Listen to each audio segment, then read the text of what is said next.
महत्वपूर्ण बात कि हमारा ये मानना है कि ये तमाम चीज़ें इसलिए की जा रही है देश में ताकि ओबीसी की जनगणना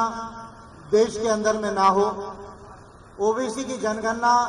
हर 10 साल में जब भी कोई इस तरह का इश्यू आता है तो ओबीसी की जनगणना सेंसस में ना हो। इसके लिए इस देश की जो ब्राह्मणिकल सरकारें हैं, चाहे वो बीजेपी की सरकार हो या कांग्रेस की सरकार हो, वो इस तरह की कोशिश करती है कि ओबीसी का आंकड़ा ना आए। और ओबीसी के आंकड़े की ही बात नहीं है, एससी एसटी के लोग हैं, माइनॉरिटीज के लोग हैं या जनरल कम्युनिटी के भी लोग हो, आपके जो वेरियस सोशो इकोनॉमिक इंडिकेटर्स है, जैसे भारत के कितने नागरिक हायर एजुकेशन लेते हैं, भारत के कितने नागरिक सरकारी स्कूलों में पढ़ते हैं या प्राइवेट स्कूलों में पढ़ते हैं, भारत के कितने नागरिकों को कैटेगरी के वाइज प्राइवेट इंडस्ट्रीज के अंदर जॉब है, भारत के कितने नागरिकों को कैटेगरी वाइज लैंड है या लैंड नहीं है, भारत के कितने नागरिकों के पास खुद की कंपनीज है, शेयर है, इक्विटीज है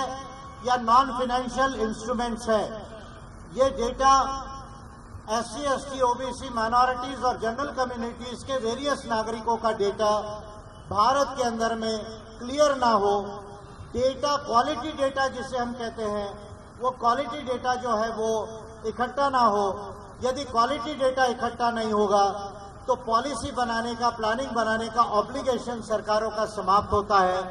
और हमारा ये मानना है कि ये सरकार जो तो ज़्यादा पुश कर रही है, और हमारे आंदोलन की पहली सफलता आप इसी से समझ सकते हैं कि 10 दिसंबर 2019 को जब ये तमाम देश में माहौल हो रहा था, मैंने साइलेंटली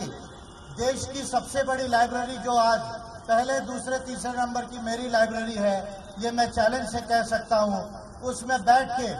10 दिसंबर 2019 को international bill of human rights के तहत और भारत के संविधान के तहत ओबीसी की जनगणना हो, ये पिटीशन की, भारत सरकार को पिटीशन दिया। पिछले 15 दिनों से हम इस आंदोलन की तैयारी कर रहे हैं और कल महाराष्ट्र की विधानसभा ने,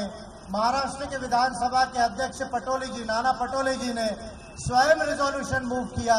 और महाराष्ट्र की असेंबली, ये देश की पहली असेंबली हुई जिसने केंद्र सरकार को प्रस्ताव पारित करके ये कहा कि ओबीसी की जनगणना देश में होनी चाहिए। एपीआई की शुरुआत से ये पहली सफलता जो है हमको मिली है। आप इसी से समझ सकते हैं कि जो बात एपीआई करती है वो बहुत लोगों को समझ में नहीं आती है। इसको हम पॉलिटिक्स ऑफ पॉलिसीज कहते हैं। हम जो बात करते हैं वो डायरेक्ट नहीं दिखती है, लेकिन देश में इनडायरेक्टली जो है वो होने लगती है।